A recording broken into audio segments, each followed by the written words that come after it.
All right, this is part two. I understand the dishwasher taking out the main garbage, where all the waitresses bring all the dishes, but the garbage area where what where the line guys work, they should be the one taking that out outside. At least take it and bring it outside.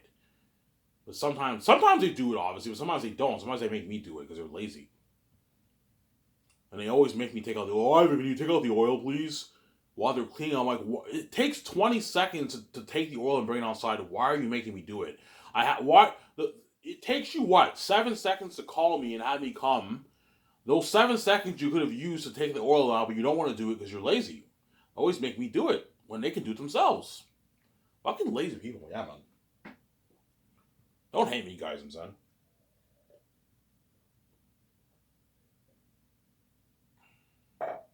All right, would you ever yell at the line guys? No, I'll never do that. Don't do that. You actually do something, just listen to them. Obviously, but this weekend, if I have like a lot of dishes to wash, you know what I'm saying? I'm on my own, and they say, "I," they go, "Oh, hey, I don't mean, hey, like, do you mind taking out for me? I have a lot of dishes to wash. I have so much. I'm what? I'm what? I need some help over here. Just be polite. The boss won't get mad at me for saying that. Ivan, it's okay. Like, it's okay. You have all dishes to wash. You can take out the oil. Yes, I have a lot of dishes to wash. I'm on my own. You can take out the oil. That's what I'm saying. Yeah. That's your job. It's not my job to take out the oil. It's the line guy's job to take out the oil. That's the kitchen stuff. And they make me do it because they're fucking lazy, man. Yeah, man. And that's why what? Don't what?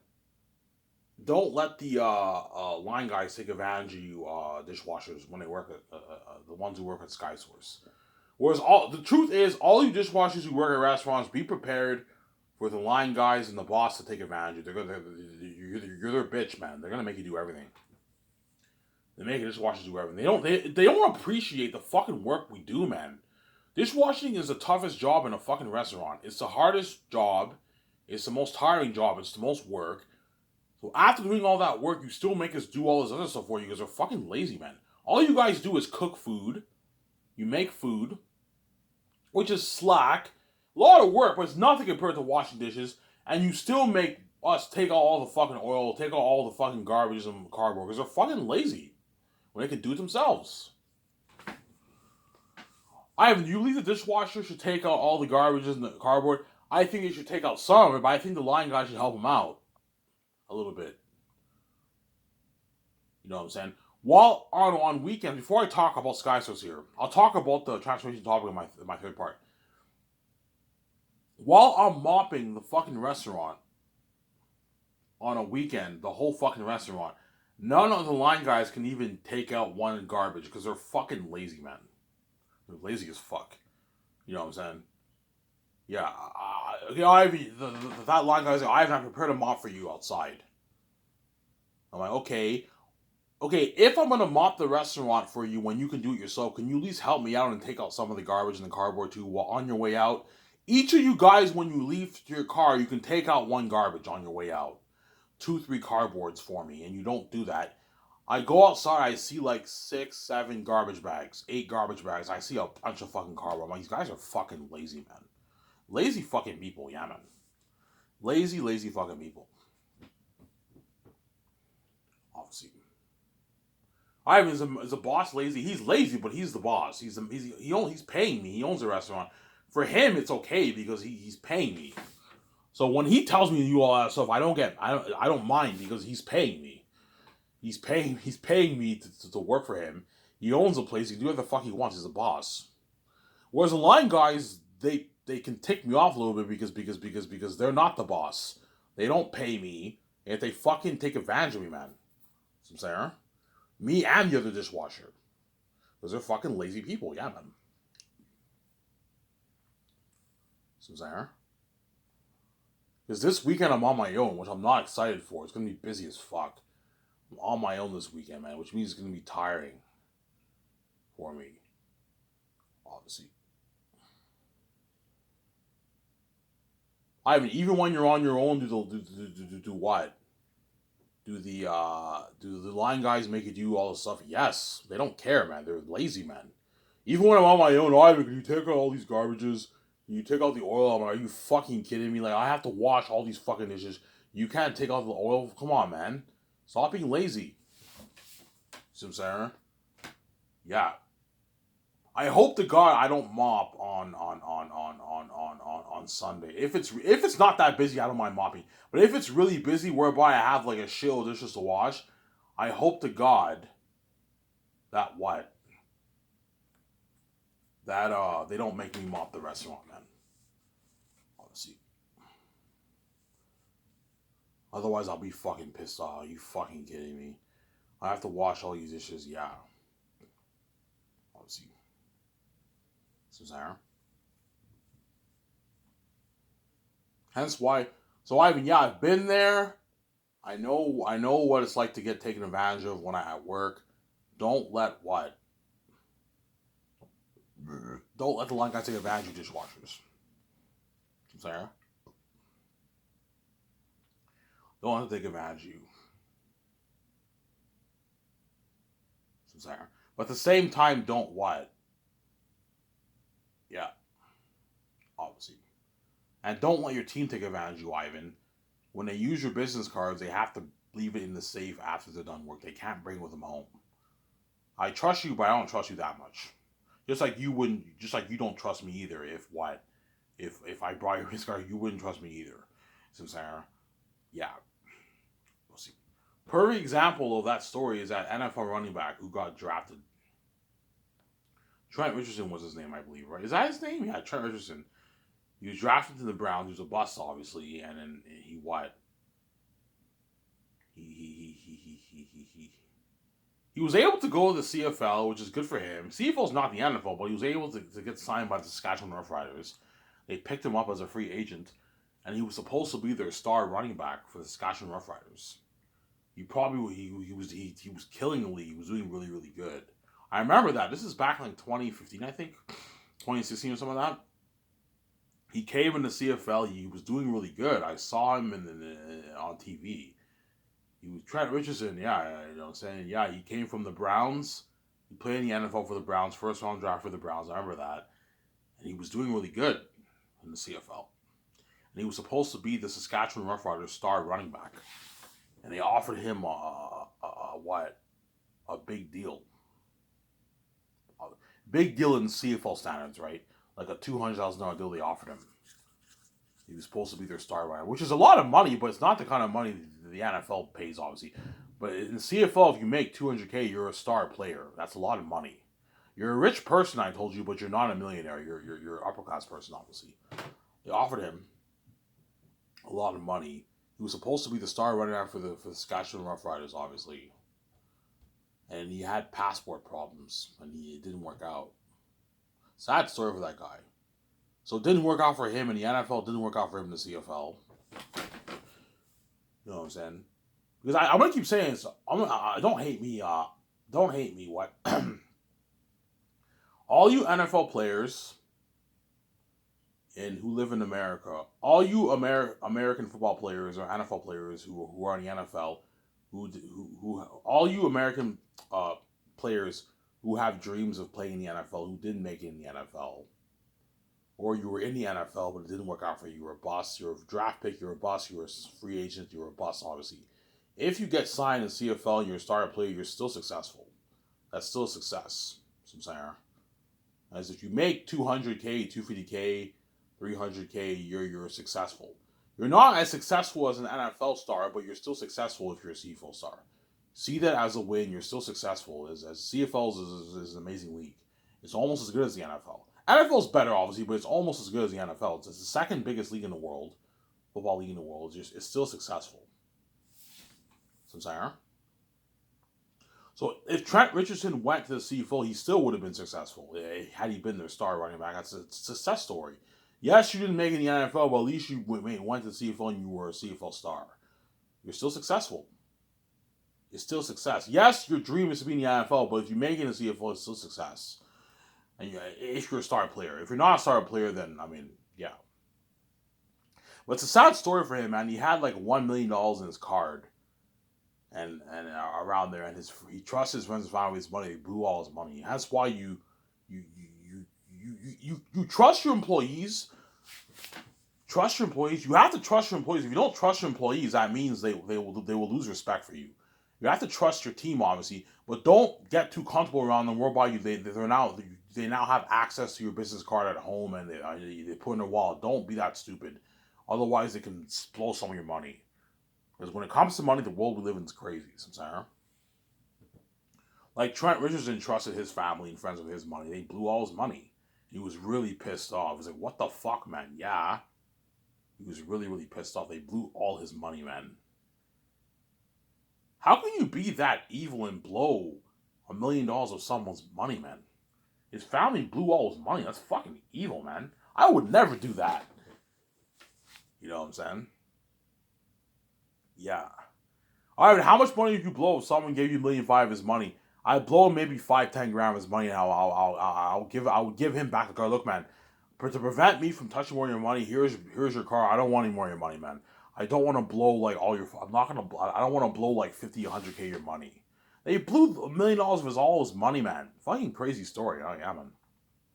Sad story. Yeah, sad story, man. Hence why Ivan and VJ. I'm talking to you, VJ. We trust our 17, but we can't get too comfortable around them. Whereby they're now what? They're now bringing our card home and all that stuff. Otherwise, they're going to be tempted to spend some of the money. What I mean, blow the money. They can end up blowing like $1 million of my money, 500K, 100K of my money. Hopefully, Ivan doesn't know. If Ivan doesn't keep track of the account, he'll never know. Yeah, obviously. Or they can blow maybe $500 of my money, a little bit of my money. They can be tempted. That's why because when it comes to money, the world's crazy. That's why what? Never let them bring your business card home, Ivan. You have to keep it in the fucking safe, guys. I'm sorry. I'm paying you guys a lot of money. And it's what? There's no excuse. Ivan's paying us a lot of money, yes. I'm paying you your millions. You're living that great life, hence what? Yeah.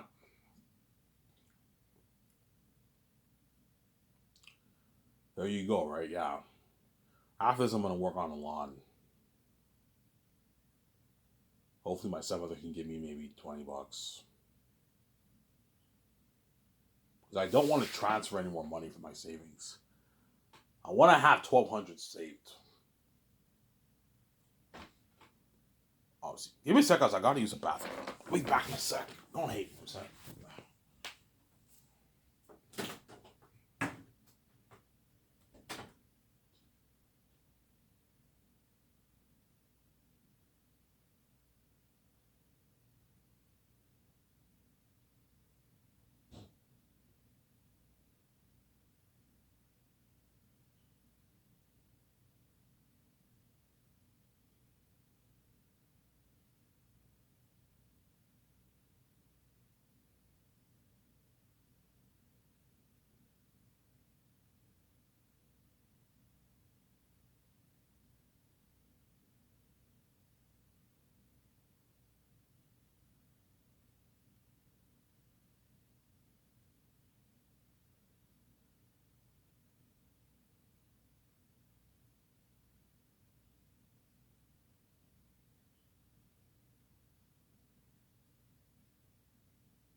back. Sorry for the long wait, guys. Yeah, I had a sick meal day, but enjoy it while you can. Yeah. What I might do is I'll just transfer 25 from my savings. I'll have 935 left. And this paycheck I'll put 250, I'll have like 1,175 savings. That's good enough. I don't feel like working on a lawn. I might work on a lawn a little bit today, but my stepmother's not going to give me. She says you have to do like a bunch of work on it for $20, which I don't want to do. I'll just transfer $25. I'll walk to the store after this and I'll enjoy the show with you guys, obviously. Yeah. So let's talk about Zanus. So Zanus I'll make for $1.2 billion. 780, don't hate me though. So 780 towards the movie, 410 towards salaries, and 10 million towards the amazing documentary. And I'll put $460 million towards the Unreal Engine 5 Zanus game. All the stars in my movie are going to be in the game. Look at an amazing game. So John Boyega, Vaughn Joy are all going to be in the game. I'm going to be in the game. Vijay will be in the game. There's something amazing for that. And Robert will be the face of my game company. He'll be my walkthrough star. And I'll pay him $640K for the walkthrough. And he gets the perks with that, obviously. Fly my private jet, invite to the premiere for the movie. I can give him a $2,000 gift card, $300 gas card, free copy of the game. He gets like an $800 gift card for food. Yeah, give Robert like $800 for 3 weeks worth of food. That's good enough. Okay, you get like an $800. I can give him the money myself. I'll go to the bank. I'll take out $800. I'll give him $800. Okay, this is my own money rather. The $800 for food I can pay with my own money. I'll just go to the bank, take out $800. I'll give Robert $800 for his food. Is that enough for 3 weeks of food? That's enough, yeah. If you blow this money, Robert, you now have to use the money I pay you to pay for your food, which is pocket change if you got $640K in your bank. So I'm saying, yeah, that's a good deal, Ivan. Yes, you get a free copy of the game, obviously. And Peter Jackson, Mel Gibson, my top two candidates to direct the movie. Peter I'll pay him his $85 million base, $10 million bonus, $65 million for production, and $10 million post-filming bonus. And I'll give him $450 million of the box office receipts. This is all we made for Lord of the Rings.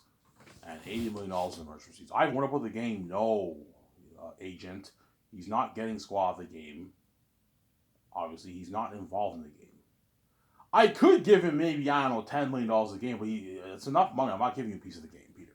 You're fucking greedy. That's a good look for Peter Ivan. He doesn't even make his Hollywood. Yes. He signed a $580 million deal, which is like $700 million in New Zealand dollar. You know, Ivan, he's going to make like $700 million Peter's making in his New Zealand dollar. It's a massive contract. Double what he made for Lord of the Rings.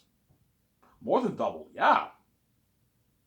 And then Mel, I'll pay him his $180 million of the box office receipts, $56 million base. You guys know the structure, obviously. And I'll give him like $25 million of the merch receipts. That's my look for Peter and Mel. But the question is, who's better for the job, Mel or Peter? I don't know. Ivan, what's your heart telling you?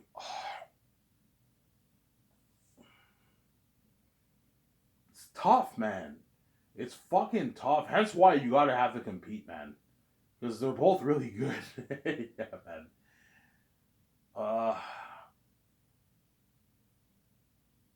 Mel. Somebody tells me Mel's the man. Don't hate Peter. Somebody tells me Mel. Even though I talk about Peter more, somebody tells me Mel's the guy, not Peter. Somebody tells me Mel's gonna make a kick-ass movie, man. He's gonna have Erethat beat the devil. It's like horrific devil. Peter will have Erethat beat the devil too, obviously. But somebody tells me Peter's gonna make a kick-ass movie too because he made that Lord of the Rings. Because Lord of the Rings was a masterpiece. He's gonna bring my fantasy world to life, Peter. Yeah, Mel will bring it to life too. They're both really good. There. That's why you gotta have those directors compete for the job, obviously. Whoever has a better answer, that's the director I'm gonna hire. What I'm gonna do is I'm gonna have the doc team film this. I'm gonna have I'm gonna have the doc team film it. Obviously. Yeah. Obviously. No, sorry. The doc team will film the interview of me interviewing Mel and Peter, obviously. What I'll do is I won't have access to the footage yet. Ivan, we can't give you the footage. We don't have. We have to edit and all. So okay, fine. What I can do is I can have some member of my team record the interview, and we look over the interview. We can do that. We'll see what happens. We'll see who's better for the job, Mel or Peter. I don't know. They're all fighting hard for that job. It's really crazy. They want that job so bad. They're all competing hard for that job because they want that job so bad. Mel and Peter. You're gonna see how competitive they are. Peter and Mel, yeah, because they want that job so bad. Yeah, man. Obviously, it's tough, man. They're both really good. Yeah, I guarantee you, really. Yeah, I see your point, man. It is tough. They're both really good. Yeah, Mel's very talented. Yes, Passion Christ is a masterpiece. You know what I'm saying? Yeah. Mel is into the gory and the blood and all that stuff, rated R stuff like Passion Christ. Yes, he's into the horrific demons too. And in Passion Christ, you have the devils, obviously. You have Satan and all that stuff. And that's why he's really, really good for Zane. Yeah, I have a lot of ideas for your fucking movie, man. The Curse of Answer itself, yeah, they're kind of like fallen angels. Yeah, I don't want to spoil too much about for you. They're kind of like fallen angels. That's all I'm gonna say. I don't want to spoil the story for you. Yeah, it's a masterpiece of a story. Question is who's better. I don't know. It's tough, man. Somebody tells me I'll choose Mel, but somebody tells me Peter might be the guy too, man. I might just Peter's a fast guy. I'm gonna go with Peter. See what I'm saying? Somebody tells me VJ and George will tell me Ivan go with Mel. Like VJ, what's your heart telling you, Mel, Ivan? I like Mel. I think he's your man. Yeah, me too, VJ. George, what do you think? Ivan, I think Mel's your guy. John, Dave, what do you think? You know what I'm saying? Or I don't know, someone else. J.J. Abrams, what do you think? Whoever I hire, right? James Gunn, who knows? I'm gonna hire him. He's in DC though. He's highly unlikely I'm gonna hire him. What do you think? I think Peter's your man. I'm like, fuck, man. So it's a split decision. Yeah, Ivan. It's hard to choose. Yeah, it's hard to choose between the two. Obviously. Yeah, Ivan. Okay. I'm gonna bring my other five. I want you guys watching these clips. Who do you think is better for the job, Ivan? Ivan, go with Peter. I'm like, why? Peter? I'm like, what about Mel? I'm like, Ivan, even though Mel's amazing, Peter did that Lord of the Rings trilogy, Ivan. And that's a masterpiece. He's the fantasy guy, go with him. Mel's not a fantasy guy, Ivan. He's a horror rated R guy, but he's not really a fantasy guy. Yeah, but he's an amazing director. Yeah, he is. But Peter is a fantasy guy, Ivan. I'm like, guys, something tells me Mel is the right guy, not Peter, man. You know what I'm saying? Yeah, something tells me it's not. Don't hate me. Somebody tells me Peter is not the guy. Mel is. He was born to direct this movie. Yes, he's a Christian too. My guys, Mel's a Christian too. There's some Christian themes in Zane. He's gonna make an amazing movie, guys. With Tactius being born, Ereteth the Devil, he's gonna make an amazing movie. Yeah, but he's not a fantasy guy, Ivan. Peter's a fantasy guy. Yeah, but Peter's not really a horror guy. Oh, Ivan, Lord of the Rings has some horror. Those rings were pretty freaky. The Witch King of Agma was freaky. The boss orc was freaky. Yeah, only the first Lord of the Rings was 14 plus. The other ones were PG-13, guys. Because the first Lord of the Rings was the scariest of them all. It was 14 plus, that one, and the other two were PG-13. It was a bit lighter than Fellowship of the Ring is the darkest of the three movies. When you watch it clearly, it's the darkest, scariest of the three movies. I'm sorry. That's why it's tough. Obviously, I don't know who I'm going to choose, man. I don't know who I'm going to choose.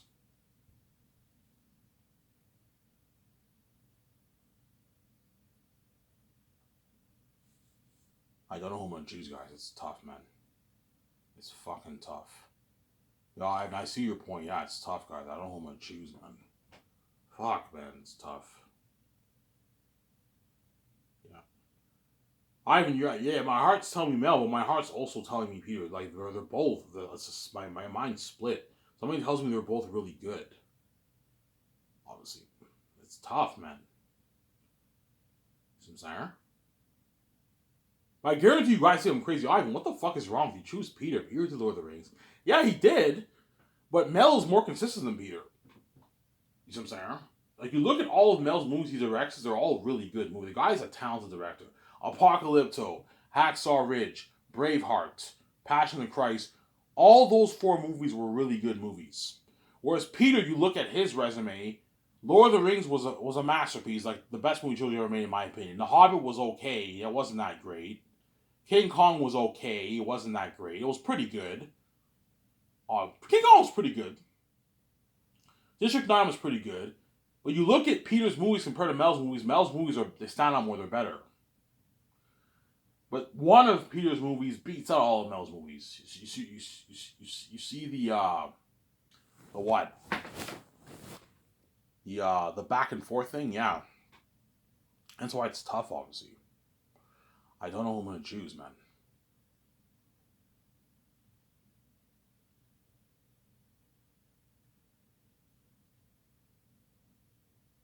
I don't know who I'm gonna choose. So Ivan, yeah, both their movies are different interpretations of my book, obviously. Some similarities, but the truth of the matter is Mel's movie will not be the same as Peter's movie. They're looking at two different interpretations of my book. The question is, which interpretation is better, Peter's version or Mel's version? Because Peter and Mel are when they read my book, they're probably gonna like take some notes and that kind of stuff, and because they know I'm gonna interview them. Once they read my book and they're blown away, holy shit, this is a masterpiece. I'm saying they're all gonna have all these pictures in their mind what they're thinking of for my movie, and they both of them have different interpretations in my movie. Peter might see Aratat as a werewolf-looking wolf, but he's a demon. He's into fantasy. Mel Gibson might see him more looking like a human. Like that picture there. Like those pictures I showed you. Some Sarah. Yeah. Peter might think of something different from the South than Mel. Yeah, Mel's like, yeah, I see the South as a different realm, Ivan, like kind of like hell. But like it's is it cursed? Yeah, it's cursed, but it has to be. Peter might see the South as something like that, but it's a bit different. They have different ideas for my story. That's why it's tough, man.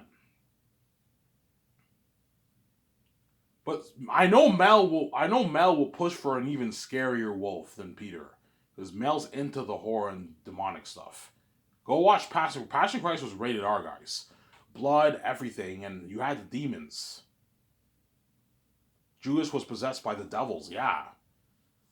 Mel Gibson's gonna make a kick-ass movie, man. Yeah, man. You know, I see tactics like Jesus. You know what I'm saying? So what are you thinking of? Yeah, I'm thinking something like Young Messiah. That scene in Passion Christ when Jesus was carrying the cross, it shows Mary, and Jesus is a kid. Jesus falls down. Mary runs to him. I'm thinking something like that. Ivan Takis is this innocent kid. He doesn't know what's outside the walls. He doesn't know his destiny, obviously. And later on, in Volume 3, he grows his beard like Jim Caviezel. He's more mature. He's a badass warrior. Yeah, that's what I'm thinking too. Peter might say the same thing too. Some Sarah. Yeah, that's why it's tough. I don't want to choose, man.